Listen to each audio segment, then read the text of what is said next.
Today, we've got questions on Star Spangled Crown, Quebec. Charles answers what was the most important presidential election in U.S. history?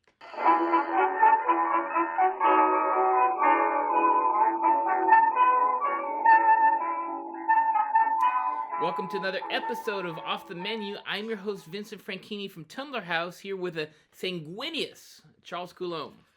Sanguineous? Bloody?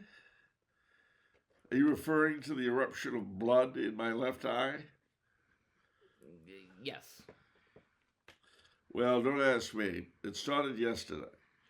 And Bill Biersack, who will be well known to some of our viewers, and I were having breakfast with another fellow. And he looked at my eye and he said, "You're bleeding in your eye." Well, I can't feel it. It doesn't impede my vision. And according to the source of all knowledge, the internet, it's either something important or nothing. Oh, that really narrows it down. It did. Narrowed it down considerably. But if I've still got it in a week or two, I'm supposed to be concerned. But say a prayer that it's nothing important. I've never had it happen before, but one of the joys of getting older is that your body starts doing things that it's never done before, and not in a good way. Oh. I was never able to crawl on the ceiling before. No, it's never like that. It's always, I never had that pain before. Gee, my knees could always do this before, and now they can't. It's that kind of thing. But your body is always presenting you with all new sets of issues to engage with. It's good. Keeps you sharp. Okay. Sure. If you say so, boss. But no, it is the last podcast of the old year, 2024. The old year is dying. It came in so bravely, so new. Banners flying, ladies waving. And now it's an old man getting ready to crawl out the door. And for Baby New Year 2025. But we'll never see 2024 again. I think it was Gallimbardo that posed the question. Should old acquaintance be forgot, and days of old lang syne? Should old acquaintance be forgot? For old lang syne, my dear, for old lang syne. We'll take a cup of kindness yet. For old lang syne. That's old long since. You know who actually wrote the words to that? Who? Robert Burns. And that's important to know. Why, you ask? I'm glad you asked that question. It's because, although the old year is fast dying, we're still in the midst of the Christmas season. This is only day number 5. Tomorrow will be day number 6. And there are 12 days total, so 6 more. The last night of the festive season is the 5th. 12th night, Epiphany Eve. Then you've got the Epiphany on the 6th, which is the last day of the 12 days. But the Christmas season lingers on to Candlemas. And we have several important observances in that time. Do you remember what they were? Between now and Candlemas? Yes. What's an observance? A festival, a holiday, a feast day. I feel... So what day is Candlemas? February 2nd. I feel Blessed Cross Feast Day is somewhere in there? Nope.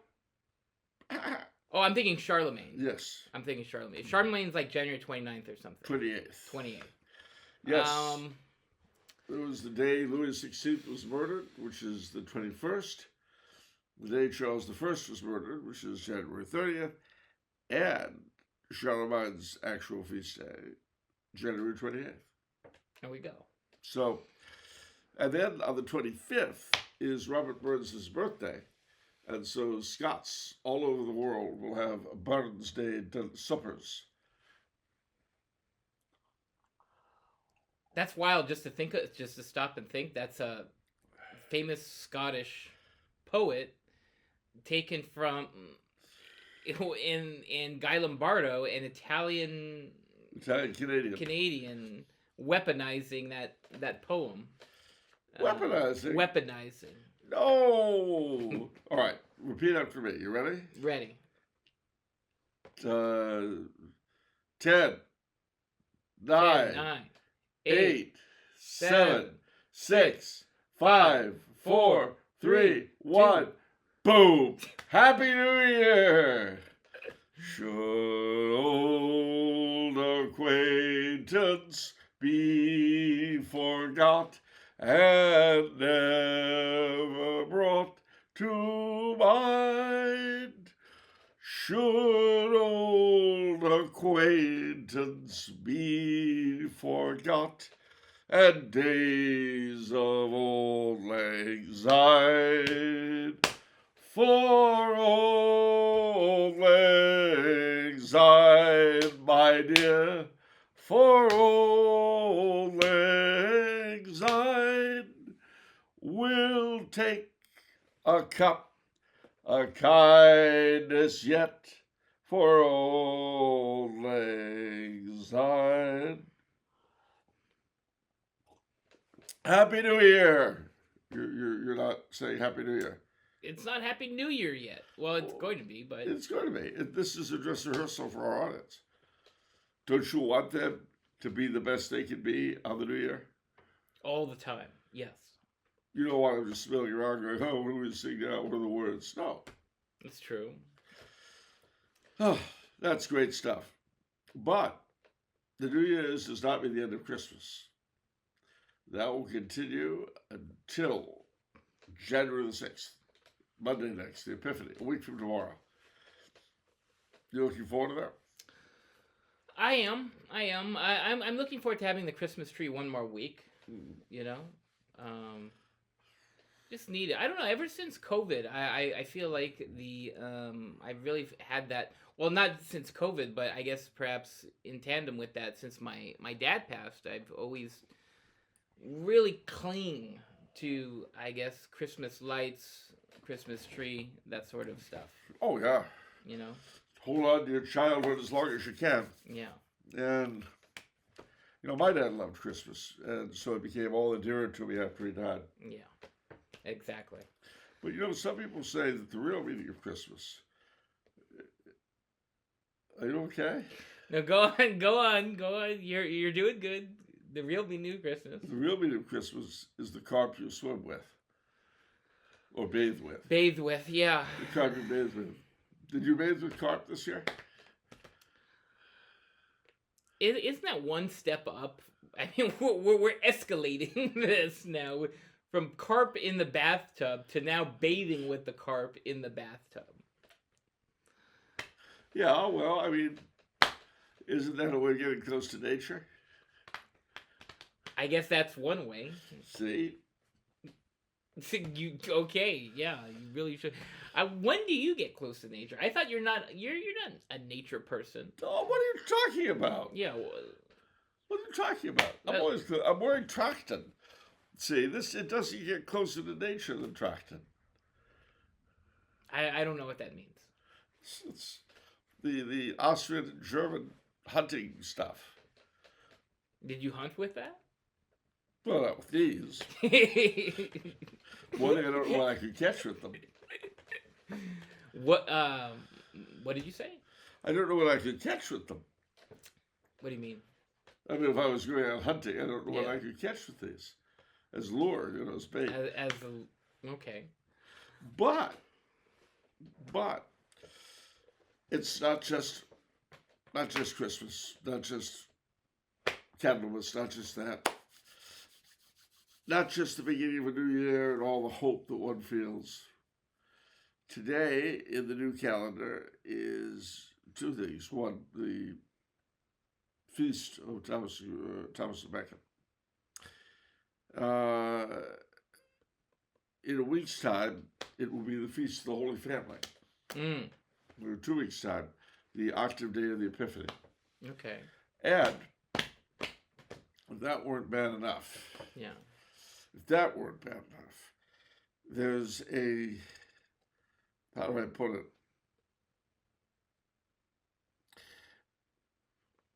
If that weren't bad enough, the Christmas season, although it's vanished from the stores, will live on in our hearts. I think last year, week, rather, I read Christmas in India, did I? By Kipling. I think so. Yeah. Yeah, I think so too, because we got a very nice shout out from Peter Barlow, whose parents, grandparents, and great grandparents served in India.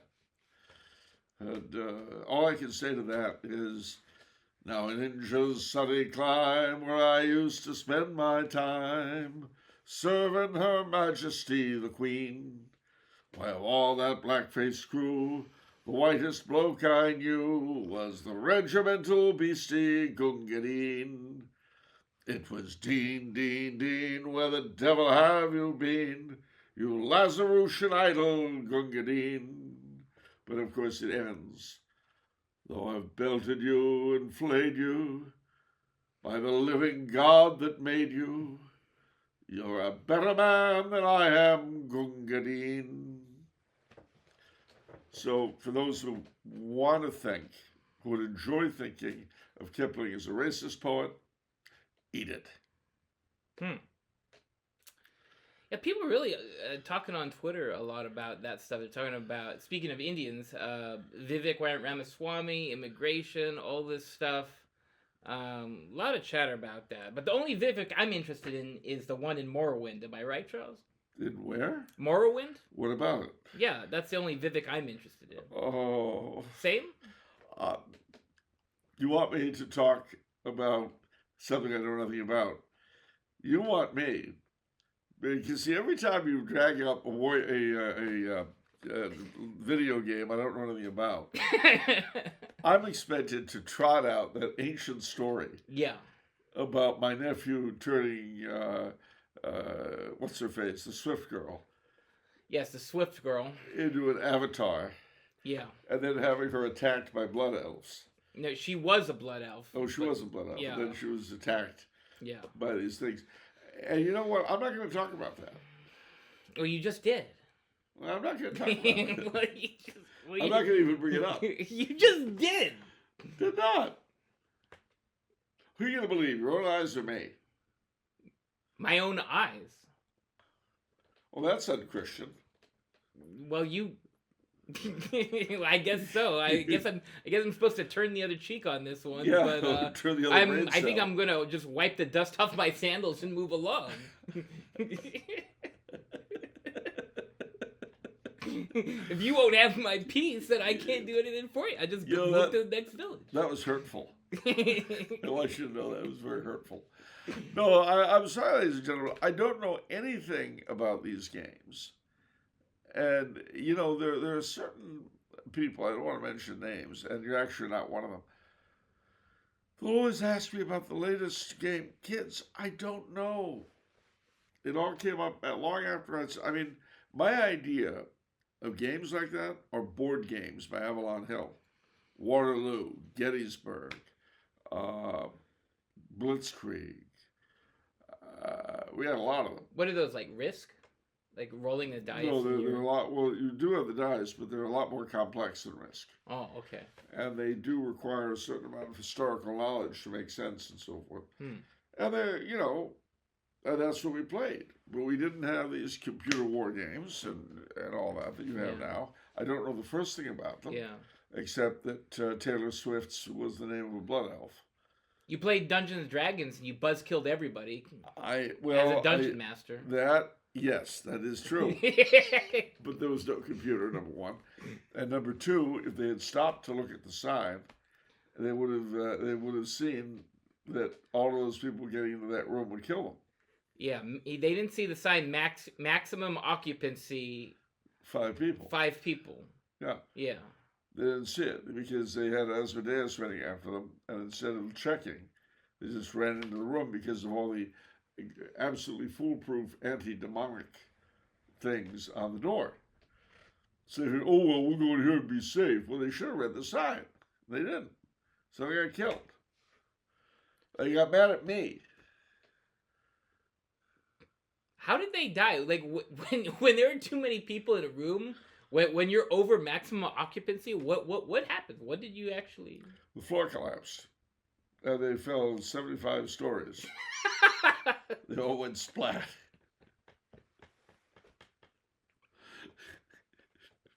That's a bit much. 75 stories. Well, it's a tall castle. You really had fun on that one. 75 stories. I felt badly. Not just like 5 stories, not 10 stories, No, but 75 stories. I felt very badly about them. But I told them afterwards, you should have checked the sign. See, this is just, you do these things to try to help, but it just doesn't, I don't feel like it resonates with people in the way that you intend. Let me tell you something. Being a lifelong helper, see, I'm one of the people that Mr. Rogers' mother was talking about. Well, I'm not familiar with. Well, Mr. Rogers, when he would read the newspaper as a child about some disaster or another, would be frightened. And his mother would say, whenever you read a story like that, or look at it on the television, look for the helpers, look for the people who are helping, and concentrate on them, and you'll feel better. So see, I've always been one of the helpers, but nobody understands that. I've said it before, I'll say it again. You help the way Edward Scissorhands tries to help people. That's how you help. See, all right, how am I supposed to process that? I guess you're well-intentioned. You're coming from a good place. I'm coming from a place of wonderful intentions and terrible tools. No, seriously, ladies and gentlemen, this is the season of love, sweet love. And what you need to do is to look on your fellow man, give him a helping hand, put a little love in your heart. Yeah, okay. In a couple songs. What is that? The Carpenters?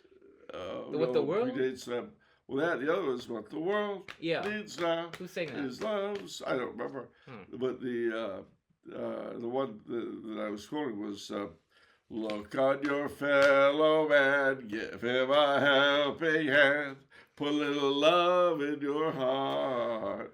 I was thinking actually specifically, because that's the end song for Bill Murray's Scrooged movie. Have you seen that one? Bill Murray? No. That's actually a surprisingly good one, other than a couple dumb scenes. Pretty good movie. We've heard of the Ghost of Christmas Presents.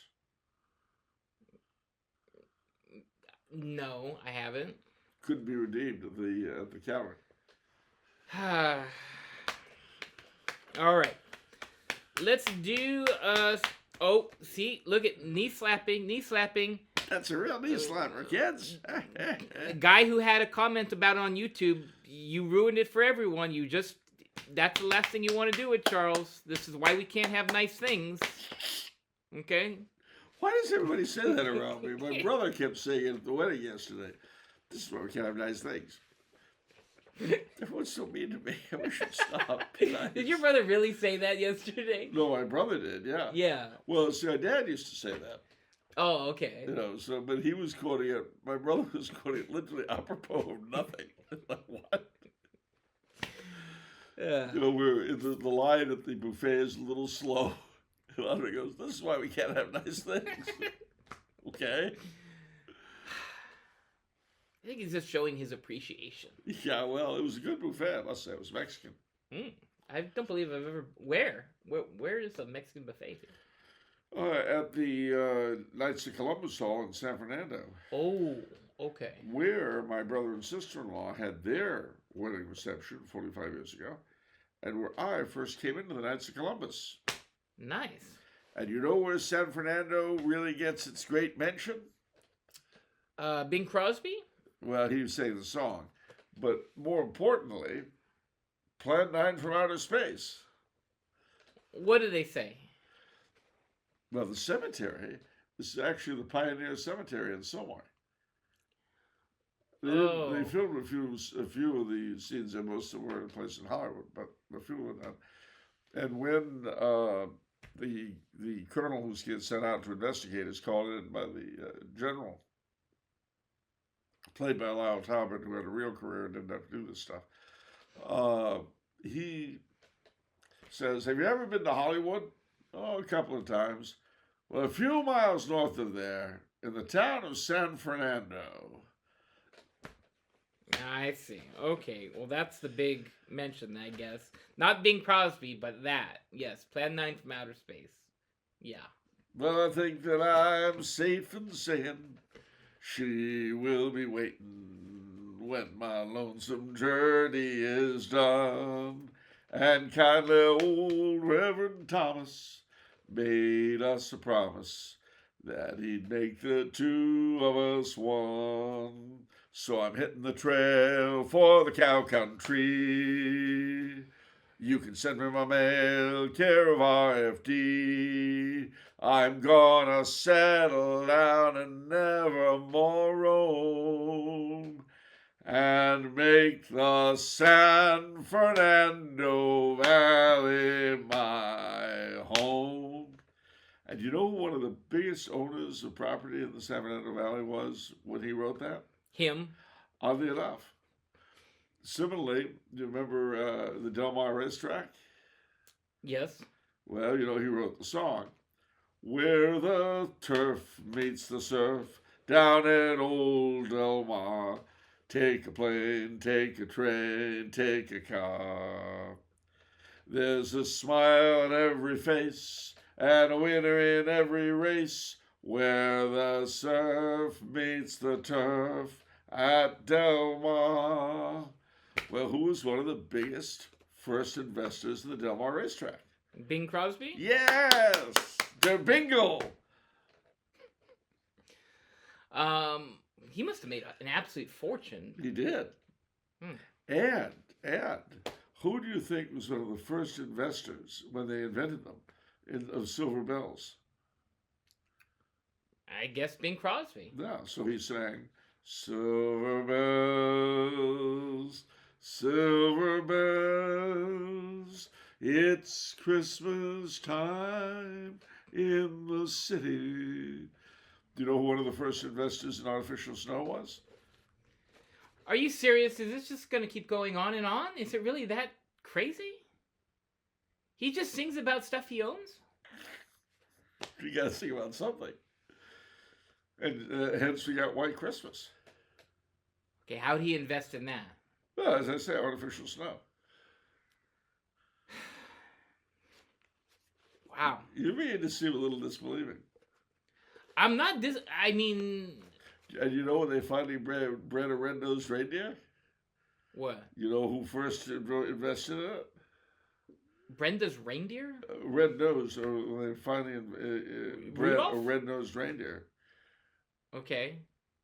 He was one of the first investors. Okay, so now you're just going crazy. Okay, now you're just saying things. Okay. How about living snowmen? Again. He helped develop a hybrid? Frosty. All right. You seem very uninterested all of a sudden. You always have to push things to their limit, Charles. This is why we can't have nice things. Oh, here we go. You know who first invented that phrase? Bing Crosby. Yes. That is why we can't have nice things. Bing Crosby was the first inventor and investor in everything. All right, let's do some questions. Fine. See, this is what happens, ladies and gentlemen, when you let the producer and the money man and the fellow who determines things anyway have his head. So this is what happens. Yeah. All right. So, good old Andrew from New Jersey. The Paramus Small Rules. You know, it's decked out for Christmas. I should hope so. I sent out pictures. I think I might have seen. Wait, did you? I don't know. I've seen some pictures of New Jersey and Paramus. Yeah. Okay. Paramus small. Okay. Hello, gentlemen, and greetings from the front lines of the new drone wars that will surely kill us all. The great state of New Jersey. Oh. You know, one of the first investors in drones was Bing Crosby. No, I didn't know that. Probably because it's not true. Jeez. Talk about rejection. All right, fine. I don't care. That's why we can't have nice things. Because we reject your lies? Yes. That's why? We have to accept your lies in order to have nice things? Yes, exactly right. Now you're beginning to understand how things work.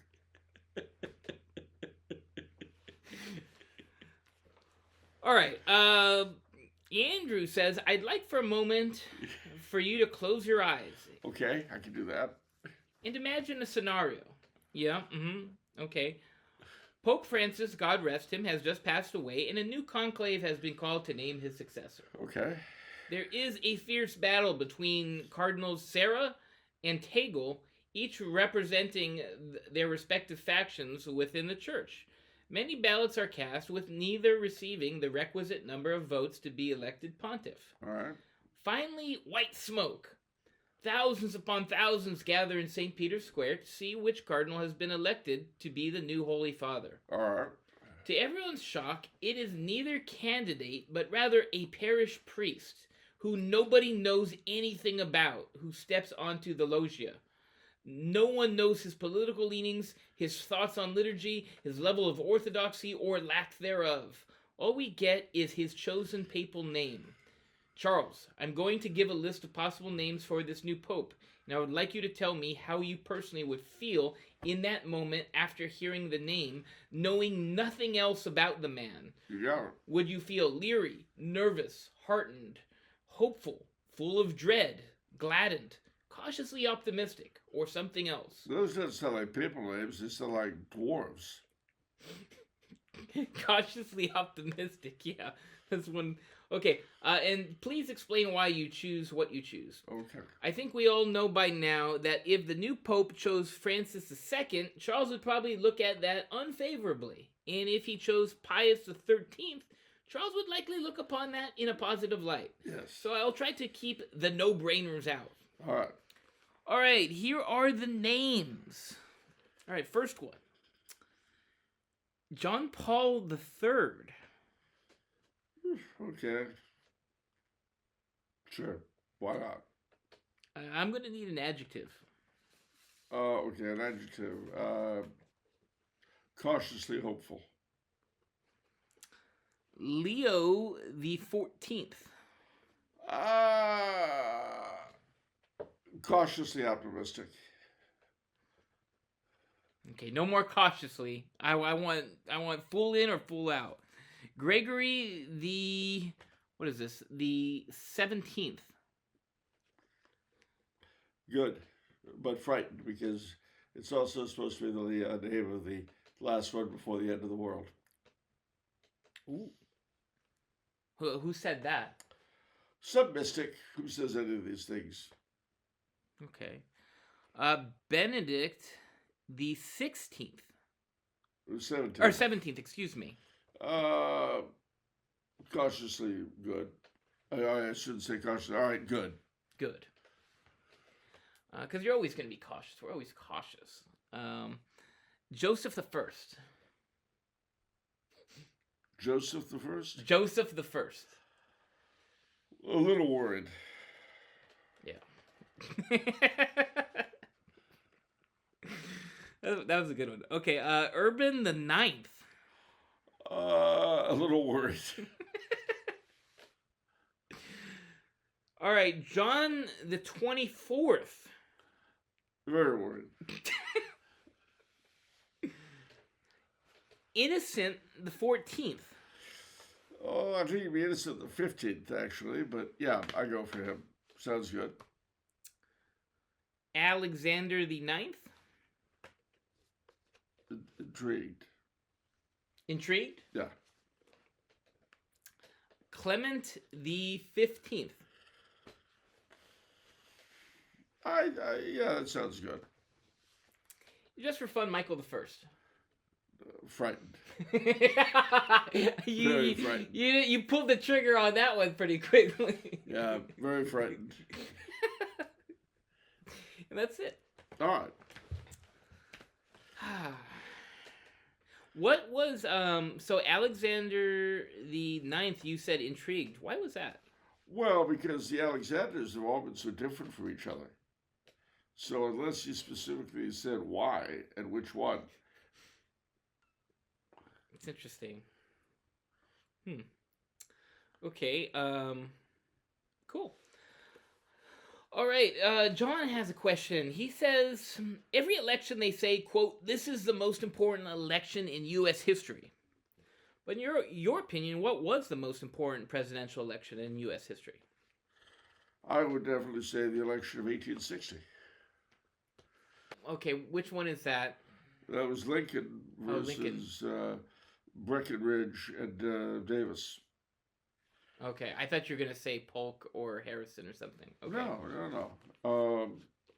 Obviously, if the Democrats had gotten their act together and presented a single candidate and won the election, there might not have been a second Civil War. And that, it might have been better, it might have been worse, but it would have been different. And so I would say that was probably the single most important election in American history, unless you want to count 1788, which brought us George Washington. But there was no real opposition to him and no real question as to who was going to get it. Of course, the election of 1960 was extremely important because I was born that day. Naturally. And that brought JFK into the White House, our first Catholic president. It launched Camelot, an era of glamour and good feeling in the White House. Are you going to stay up late and watch the inauguration? Is that? It's actually going to be early. Yeah. January 20th. What time? Sometime in the morning on Eastern time. I think you'd have to get up like 5 a.m. or something to watch it. Oh, because it'd be at 8? Okay. At Eastern time? Okay. Yeah. I don't know. I typically haven't, but we'll see. 5 a.m.? That's pretty hard. Okay. Anita says, "Greetings, gentlemen. I was wondering if Charles would comment on a story that just came to my attention about the Premier of Quebec wanting to ban prayer in public places. Oh, God. The Premier cites the need to curb Islamism as his justification for a policy of strengthening secularization laws. But if you ask me, this is really a disguised attack on the Catholic Church, which is always the ultimate target of pushes for secularization. Even the Catholic bishops of Quebec can sort of see this, although their response is incredibly lackluster and weak tea. Sadly, we have very few Dagger Johns or Blessed Clemens von Gallens in the hierarchy today. What does Charles think about this? Thank you and God bless." The current Prime Minister of Quebec, the current Premier, is a toad. He's a worthless piece of garbage. And I mean that in the most loving way imaginable. The garbage man, or the garbage person, I guess I have to say, I don't want to assign him a particular gender. The garbage person actually campaigned on not removing the crucifix from the Speaker's chair in the Parliament of Quebec. And when his toad-like person was seated in office, he did just that. He's a piece of garbage, utter piece of garbage, which virtually all Quebecois politicians have been since the Quiet Revolution. There's basically Tweedledum and Tweedledummer, both trying to become Tweedledummest. Utter scum. And I think her reading the situation is right. As far as the bishops of Quebec go, again, as the politicians have been, so the bishops have been since the Quiet Revolution. The Révolution Tranquille, which saw the end of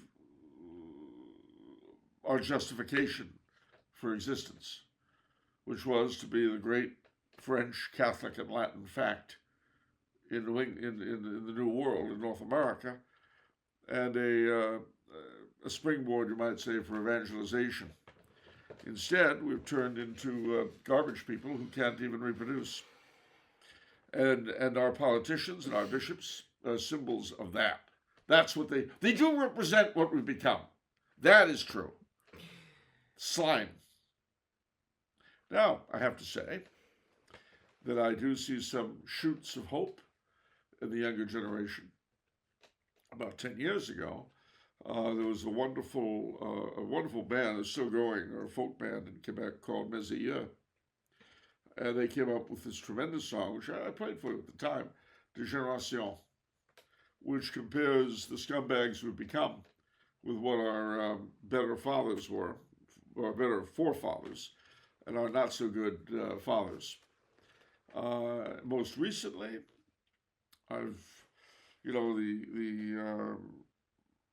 there's been a new strain of French Canadian nationalism, which seems a bit saner. A fellow called François Gervais has started something called the Nouvelle Alliance de Quebec. It's not a very large group. They've got 3 branches, I think, in Quebec City, Montreal, and Sherbrooke. And I can't say that I agree with everything they say, but they're certainly an awful lot saner than the garbage that's coming out of the establishment politicians in Quebec. But our questioner is right. This so-called, laïcité is an attack on the faith. Because you see, ladies and gentlemen, you cannot fight a positive, that is to say, a real asserted thing like Islam, with a negative like secularism. You have to fight it, if fight is the word, with a truer and more real religion, not with a negation of reality like the secularists would have. Because you're going to have a religion, Secularism is, in a sense, a religion. It's not much of one, it's a stupid one. And its high priests are morons, that is to say, the people who run the show. Not our show, the political show. But it is a faith of sorts. And unfortunately, it is dominant. And it's helped put us where we are. It's certainly in Canada, as in France, as in, throughout Europe, really. It's created the population implosion, which our immigrant friends are rushing to fill. You have an incredible poubelle like, what's his face, Justin Trudeau, the Prime Minister of Canada, who's just beyond worthless.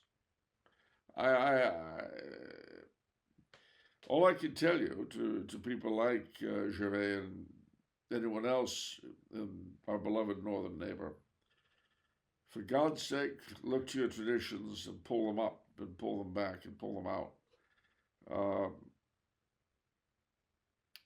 Because there's nothing else, unless you want to become even more of a sewer than we are. Because, mind you, it's the same but different in the States. We have sewage of our own special American kind, star-spangled. Star-spangled sewage. Yep. Star-spangled sewage. I wanted to ask you something about, was one of the first things you said, so he campaigned on keeping the crucifix in the chamber? Yeah. And the speaker's throne. Speaker's throne. The crucifix was over the head of whatever moron that happened to sit there. So he campaigned on that. Yeah, and keeping it. And so that's so specific and unusual in a certain sense. Well, because it's been an issue that has been fought over for a long time. See, Quebec, back in the 1930s, under our great statesman, Maurice Duplessis, during the period when the church in Quebec and around the world was very vibrant and was pushing for the whole notion of the kingship of Christ, the crucifix was placed on the speakers' thrones in both houses in the Quebec Parliament. In those days, they had the Legislative Council, which was the upper house, the Legislative Assembly, which is the lower house. All right. Well, in common with all the other provinces of Canada, in those days, You have a lieutenant governor who represents the governor general, who represents the king. And they would have a very elaborate opening ceremony, the opening of Parliament, and in which the governor general in Ottawa and the lieutenant governors in the different provinces would basically play the role the king plays in London, and on occasion has played in Quebec and in Ottawa, and the other dominions, Canberra and Wellington and so forth, Cape Town once upon a time. I mean, it's a tremendous thing when the king opened Parliament in Quebec, and Duplessis was standing there, quite happy at having pulled it off. So the thing was that all that, and then of course the viceregal personage makes the speech from the throne, which is really written for him by the governor of the day, and then he declares the thing open. Well, in 1968, the government in Quebec did away with all that. Now, the Constitution requires that the lieutenant governor open Parliament, but they got rid of all the ceremonial and the ritual. Same with the royal assent, and which is another ceremony where the governor general, the lieutenant governor comes in, and they recite the names of bills, and he would nod his head and affirming the assent. On the rare occasions when the assent was refused, they would say, "Le roi s'avisera," which means the king will take it under advisement, meaning, psh. Yeah. Anyway, but normally just have the inclined head. So all that was done away with, and the bare minimum that the Constitution required is all they kept. Now, this is at once a great and a horrible thing. It's a horrible thing because it's too bad they did away with all that. But obviously, as we saw with the accession proclamations when the king came to power 2 years ago, he came to reign, most politicians don't believe in any of that rigmarole. They just maintain it to maintain it. Yeah. And I was amused in reading a history of the Quebec Parliament, of the story of how that was gotten rid of in '68. And they referred to it, this is beautifully French Canadian, they referred to it as la liturgie parlementaire, the parliamentary liturgy. So just like the old mass, it had to be disposed of, and so it was, for the same reason, because the Catholic mind, even when it's gone to total pot, it can't pretend the way the Protestant mind can. They no longer believed, and so it had to go. Mm. Now, the other thing they did in that year was they got rid of the upper house, the Conseil Législatif, and they replaced it with the Assemblée. The Assemblée Législative became the Assemblée Nationale, the National Assembly, pretending to a sort of independence. The crucifixes were maintained in both chairs, in both things. But from that time until this, the scumbag people have wanted it out. This came to a head in the last election, and the scumbag who won campaigned on keeping it. And then, as chief scumbag, he had to take it out. But I guess my question is, how does he feel he can do that and still feel confident, and still feel confident he'll be reelected? Yeah, well, because he knows that, because he got away with it. I mean, there was no great outroar, no great outcry.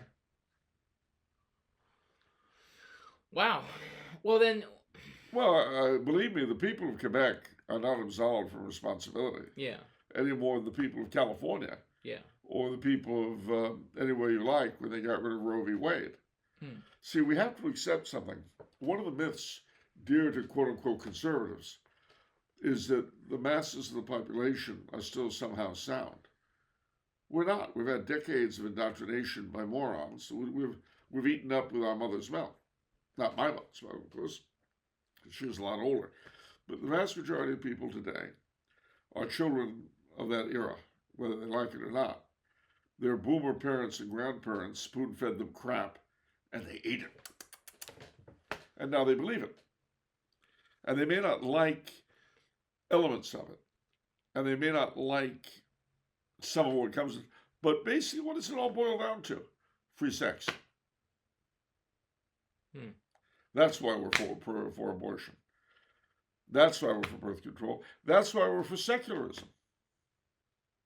Because we don't like the idea that we don't have the right to do whatever we want, and that there is someone who judges, and that when we snuff it, we'll have to account for what we've done. We don't like that. You're bad. And no matter what else we complain about that the terrible boomers like myself have done to us, we suck up the crap. But, it's a package deal. If you don't like the bad stuff that we've brought you, well, then you need to reject it all. But if you want to keep the crap we gave you, gotta forget about the good stuff that we destroyed. You can't have. Too bad. Package. And I mean that in the most loving, Yuletide-ish way imaginable. Okay, well, continuing the Yuletide spirit, I have an impromptu question for you, which is, I want your top 10 garbage people. Because this guy wasn't on, I wasn't aware of the premier of Quebec doing this, so I'm wondering now. Well, he's number 2 in several ways, but he is number 2. So, yeah, I'm wondering who's on this list beyond the usual suspects, shall we say. So, him. Right, we've got Newsom, we've got, what is it, Macron? Trudeau. Trudeau.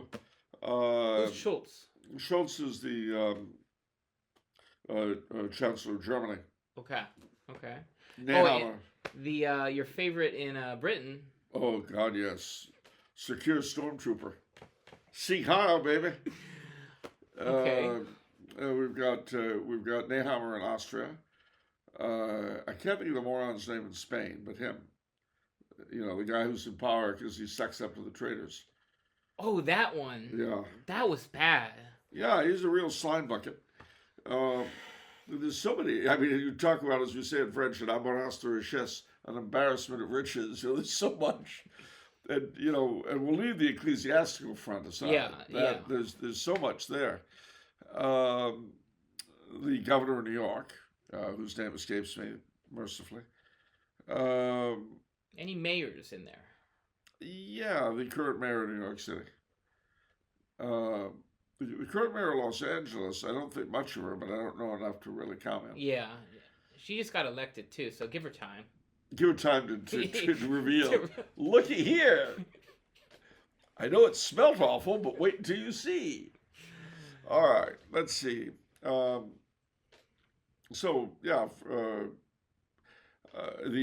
current Taoiseach of Ireland. You haven't talked about this person. Well, it's because I can't remember the name, and also the person's predecessor was the Hindu fellow was even worse. Oh, right. And that guy was scum. The last 3 prime ministers of Great Britain, though, the Indian guy, Bojo, and the lady in between, Kukla, Fran, and stupid.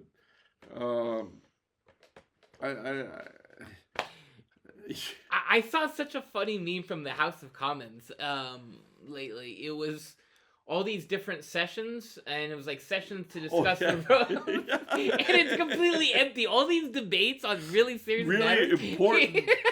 Ladies and gentlemen, this meeting was great. All of these different, you see the chamber virtually empty for all these really, really, really important national debates about issues that, from defense to the economy. I mean, stuff that every thinking human being in Great Britain has a stake in. Virtually empty.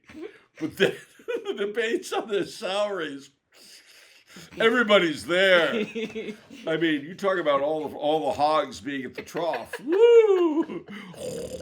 Yeah, everybody gonna suck up his bit of the pie. Oh, that was beautiful. That was really beautiful. You talk about participation. I don't think I have seen a meme that damning. It was, if that's real, I mean, that it's so damning. There's part of you that wants to believe, like, was that really embellished? Part of you wants to, but part of you accepts the fact that probably. Yeah. Because, these creatures,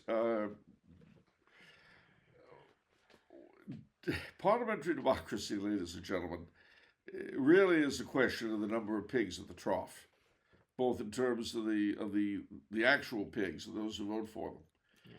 It was de Tocqueville, I think, who said that "quote unquote" democracy ends when people realize they can vote themselves other people's money, and that look, I've been a poor man all my life, but I'll tell you something funny about the rich. I've known a few. Most of them actually do stuff with their money. They contribute to society in ways that most of us can't, other than our time. And that, it runs counter to the egalitarian narrative where the rich are all terrible people. And don't get me wrong, and some of them are. Look at the people who run us. You may not be a millionaire when you enter the U.S. Senate, but you will be when you come out. So I don't want to give the impression that everybody who's wealthy is a good person. But those who have either A, made their own money, or B, inherited a fortune and kept it going, they tend to be more responsible to the community for any number of reasons. Not all of them altruistic, but not all of them, purely selfish either. They tend to be a cut above the general sort of people who show themselves in public office. Again, that's a low bar. I understand that. But, I mean, I remember listening to the radio some years ago when I was still living here. And this moron with some apparatchik in Sacramento was going on about, there's still a lot of money in California, but so much of it is still in private hands.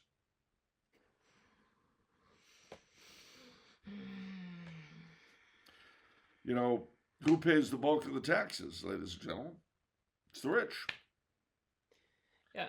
There's a reason for that. They've got the money to pay. And I think the reason you said they're a cut above, that reminds me of Ghostbusters, one of the immortal lines from Dan Aykroyd, to my mind, because they were living off a grant initially, but then they lose the grant. Yeah. And Dan Aykroyd says, "You guys have no idea what it's like in the private sector. They expect results." Yeah.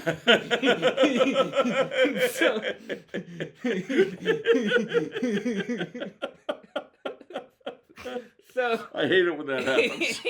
So that itself, in my reason, is a cut above. There's a certain level of actual responsibility. Yeah. Well, contrary-wise, thinking of that same line, it's like the line of Metropolitan, where the one character is talking about how their whole class are failures. Says, let's look at our parents. Our fathers. They retreated. They retreated ever further and further. Either I'm getting away from office politics, or not doing the humdrum part of the job, or only doing the humdrum part of the job, and then spending more and more of their time, as he puts it, with the environment of the arts. So even if they were total failures, nobody would notice anyway. No. Speaking of which, the Christmas season is always a good time to watch Metropolitan, just so you'll know. If you haven't seen it, do yourself a favor, see it. If you have seen it, well then, you know what I'm talking about. All right. 2 more questions for the episode. Okay. Are we having an episode? We are having an episode. We are in the episode right now. Are the medical personnel standing by? No, only operators. No. I don't know how much good. I don't know how much good they can do us while we're having an episode. I guess they could call somebody for help. Somebody who knew what they were doing. All right, ladies and gentlemen, let's see if we can conclude this episode healthily. All right. Michael says, I hope you are both enjoying yourselves during this wonderful time. We are. A couple years ago, I asked a question about the universe of Star Spangled Crown. Ah, yeah. And I've been pondering another break with reality to visit that universe. So, my question is in two parts. First question: what exactly are the differences between a duke, an earl, a baron, etc.? Why does one outrank the other, and what are their privileges? That's a good question. The different ranks of the nobility arose during the fall of Rome and the rise of feudalism, and generally had to do with the amount of responsibility the Roman Emperor, then the various national kings gave them. So the dux, is a Latin word meaning leader, duce in Italian. Yeah. Uh, and generally it was a provincial title. So the dux bellorum was the Duke of Battles. In other words, he was a provincial official who was completely concerned with the whole province. Okay. Under him was the comes, the count, and there were different counts. The comes stabili, the count of the stable, we get constable from that. But a county was a division of a province. Okay. So basically, the lower the title, the fewer the responsibilities. So a duke, the territorial title of a duke was a much larger area usually. The Duke of Burgundy. Now this wasn't always the case, because you'd have things like the county of Tyrol, as opposed to all the duchies around. Now Tyrol is not a small place, but as a rule, counts were either lesser responsibilities or they were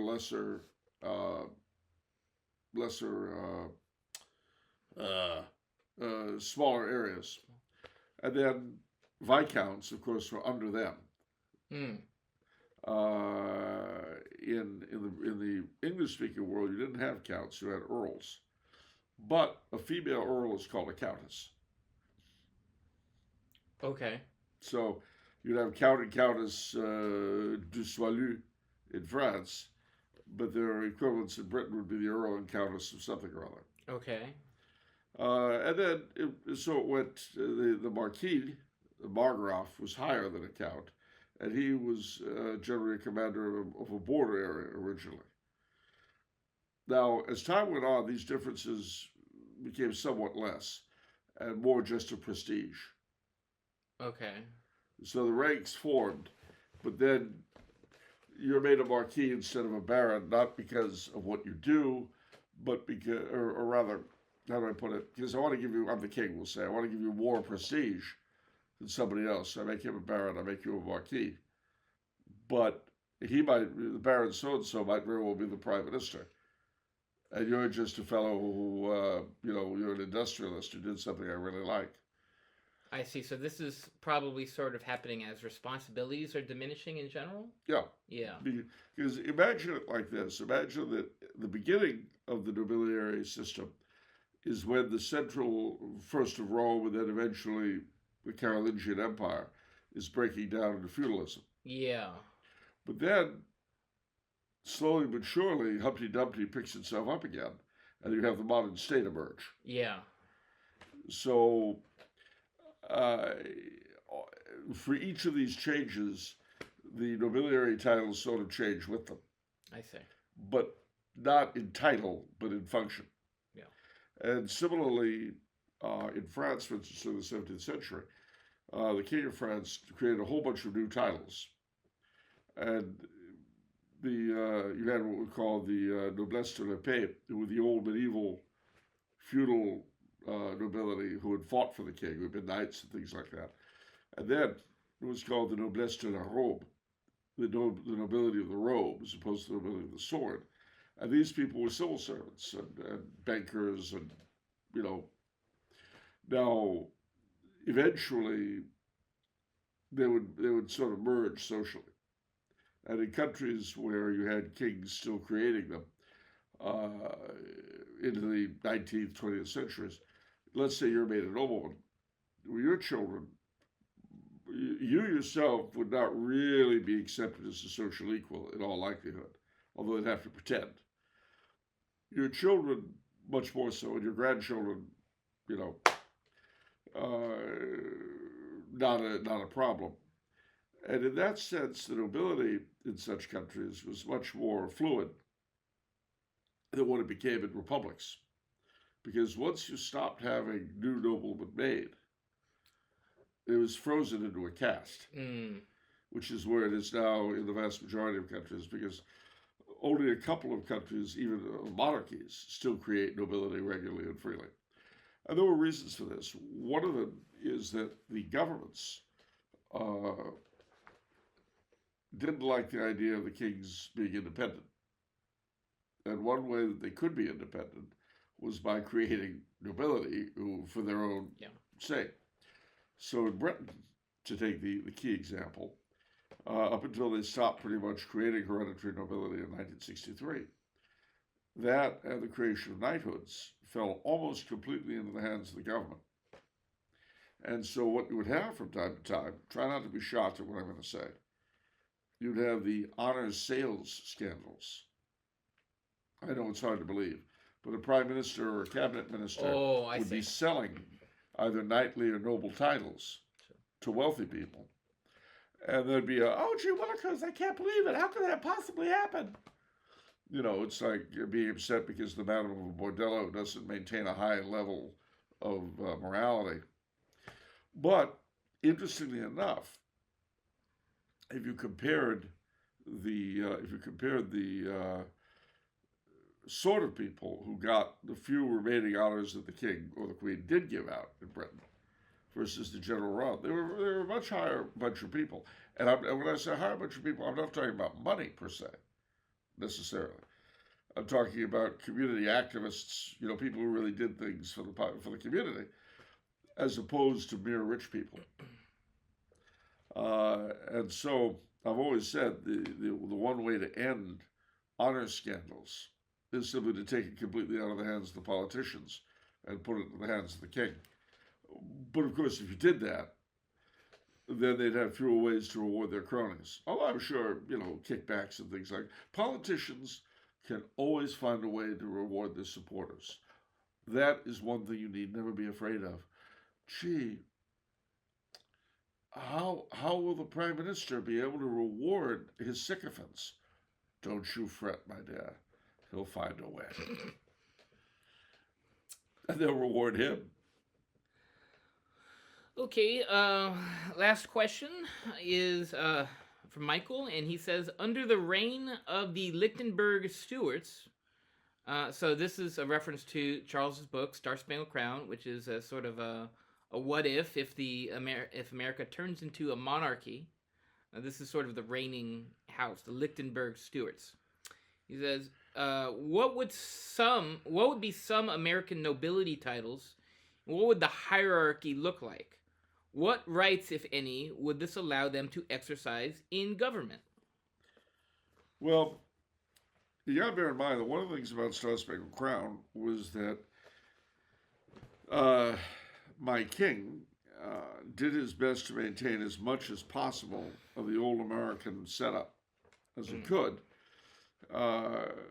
while bending it a bit to the new thing. So the Senate remained, the Constitution remained in force, but the Senate was returned to its original manner of selection, which was not popularly elected, but chosen by the state governments.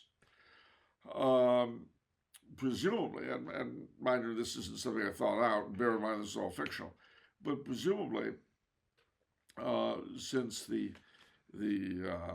nobility would tend to be very locally based, a lot of them, eventually, when there were enough of them, would probably make their way into the Senate, because they would be the kind of men who would go into the Senate back in the old days before 1912, who were local people of some renown and a bit of wealth. You may recall that one of the things that the king did, if you've read the book, was he basically took the hereditary societies in the United States as the basis of the new nobility. And the hereditary societies community, everybody from the Daughters of the American Revolution to Los Californianos here, the descendants of original settlers, the descendants of people who did something during our various wars, or who settled this or that place. And he didn't ennoble them all, but he made them, a lot of his appointments to the nobility came from their ranks, and they acquired corporate status as a result.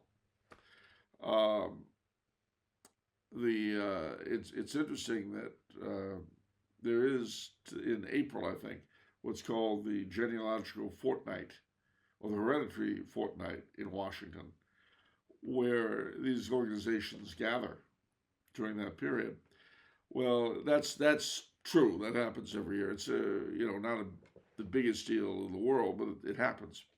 So my author says that while not the center of the Washington social season as it has become today, back even during the Republic, it was still a major thing. So I think it would be like it is anywhere. It's a combination of background on the one hand and accomplishment on the other. So, the learned societies would probably be one area where you'd get candidates for nobility. The military, of course, and the bureaucracy. I mean, one way that you reward successful diplomats, or for that matter, successful governors, is by knighting and or ennobling them. So that's where they would come from. And people like that, I think, would probably naturally drift into the Senate. So say, you were a general in the California Guard, you did something amazing overseas, you come back to California. If you wanted to go into the Senate, you've been ennobled for what you've done. If you wanted to go into the Senate, Baron Franchini, then probably you'd go into the Senate. Yeah. And see, you could say, well, gee, this is a lot of cronyism. Well, it is, because that's what always happens. The difference is this would, ironically, be much more transparent, much more visible, because you would know who you were getting and why you were getting them. Mm-hmm. Whereas today, you suddenly end up with the mayor of San Francisco's mistress a heartbeat away from the presidency. And how did that happen? I don't get it. Well, see, you're not supposed to get it. Sadly, we didn't get it. We got something else.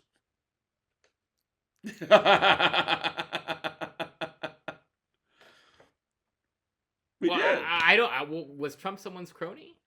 Trump? Cronyism in politics? Well, he has his own. Yeah, he has his own. Make no mistake. And we'll find out. We won't really know Mr. Trump until he's president for the second term. We just had him for 4 years. It doesn't matter. Number one, with anybody, the first term of the presidency, you don't really know because they want to get reelected. That's why Mr. Obama didn't come out for gay marriage until the second term. Because if he'd done it during his first term, there wouldn't have been a second term. Sure. So you don't know what you're getting until the second term with anybody. And that could be bad or good. You just don't know. The second thing, however, is that the Mr. Trump of 2024 is not the Mr. Trump of 2016. That's fair. Yeah. And, he has a lot of scores to pay off. And whether or not he does, and how he pays them off, that will be a portion of the drama of the next 4 years. I've got the popcorn ready. I'm excited for that. I'm hiding under the bed. Oh, but you know what happened to me in 2020? Speaking of how unfair people are. What happened to you in 2020?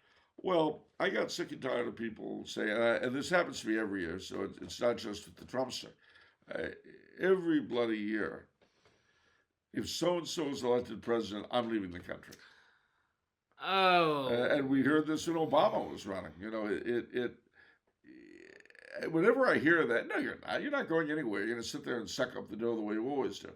But I made the mistake of making a nasty comment about that online in 2020. Yeah.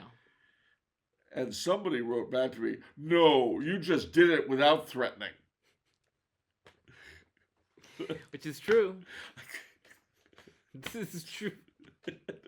He got you there. Yeah, he sure did. Nailed me to the wall on that one.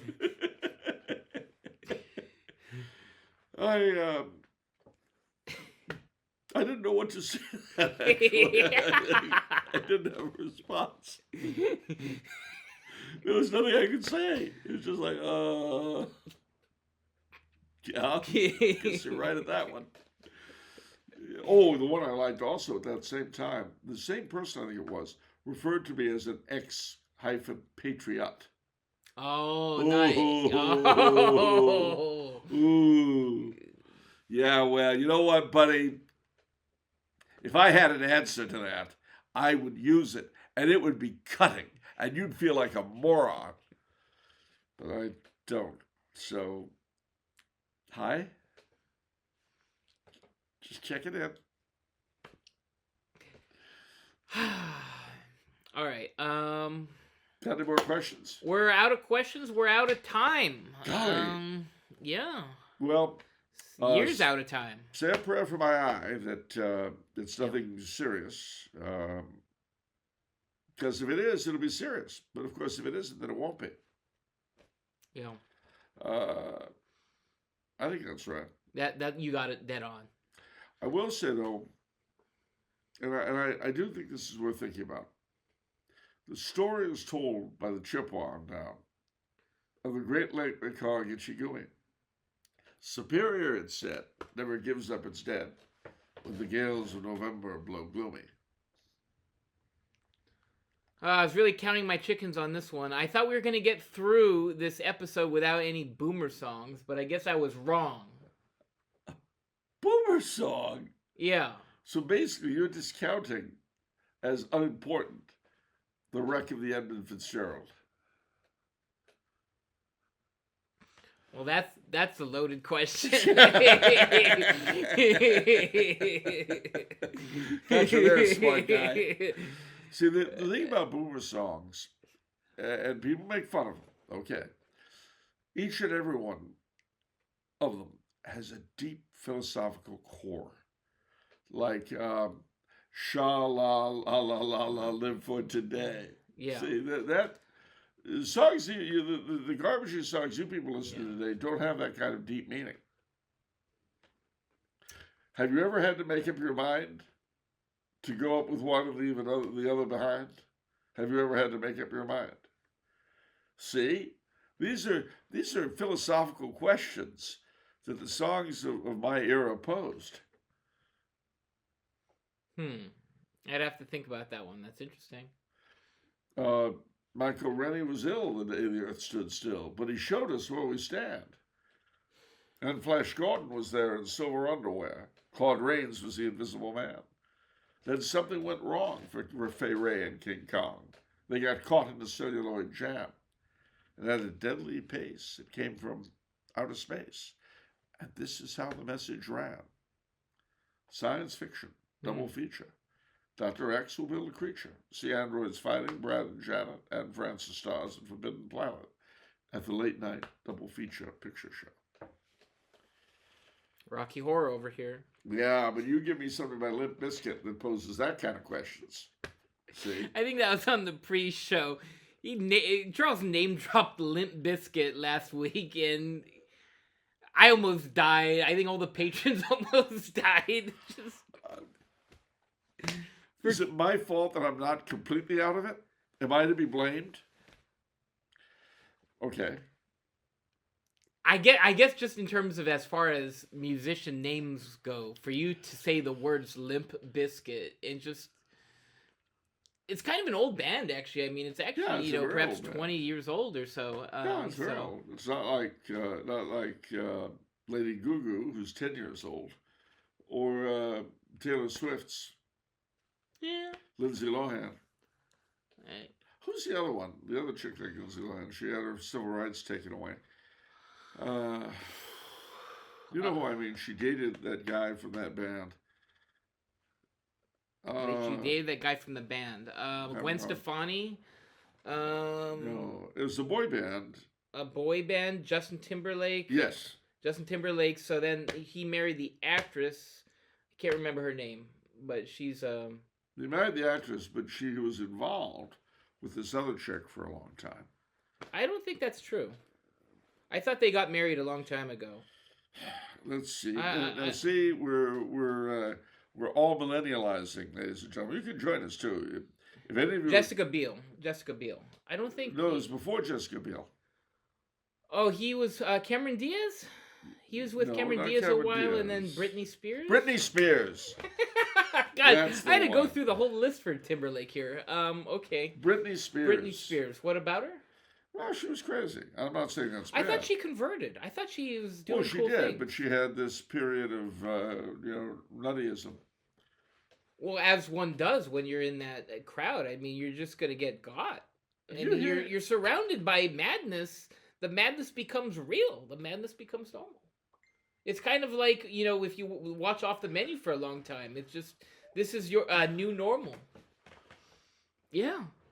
Yeah. Oh, way to pigeonhole. Oh, that's neat. Mr. Gallant, Mr. Chivalry isn't dead. Ladies and gentlemen, I have to apologize on Victor's behalf for being... Okay. What? My name is not Victor. I knew Hello. that. I knew that. Okay. You know who else knows that? Peter Peter Barlow Barlow. knows that. Peter Barlow knows you're not named Victor.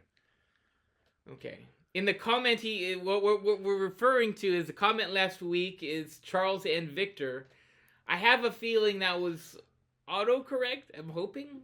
Well, you remember the joke about the priest, the minister, and the rabbit who go into the bar?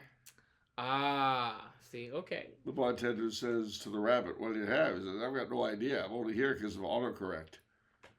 That makes sense. At any rate, this has been a great time, a great Christmas season for us. We hope it'll continue to be for us and for you as well.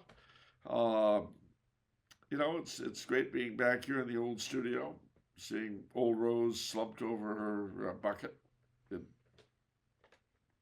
Wow, kind of a contortionist. Anyway, seriously, ladies and gentlemen, it's really, really wonderful being here. It's wonderful seeing you all again.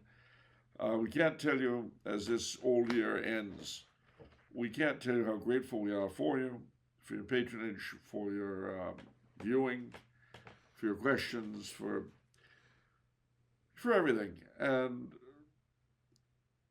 as this year ends, for those of you who have written in or called or whatever, or people I've met, and have thanked us for what we've done for you, if presuming we have done something for you, believe me, it's our pleasure. It's why we're here. We're not so unwise as to think that your continued attention is purely out of our wisdom. But, we're all living in a very crazy time, and I can't tell you it's going to get any better anytime soon, because I don't know that it is.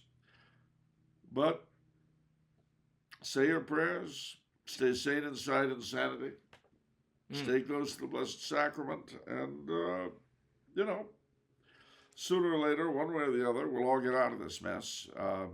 Even if it's the other side of the grave. Out of it we'll get, I promise. And until then, I guess two burning questions remain. What is it if it's Monday? Off the menu. But what about the soul you save? May very well be your own. Merry Christmas and Happy New Year, everyone. Happy New Year. We'll see you in 2025. If man is still alive, if woman can survive, they will find. I don't see the rest of it, do I? What's the rest of it? They will find what? They will find. Well, it actually doesn't make a lot of sense. It goes, in the year 2525, if man is still alive, if woman can survive, they will find, ... in the year 3535. And it goes on to the very end, and it says, now it's been 10,000 years.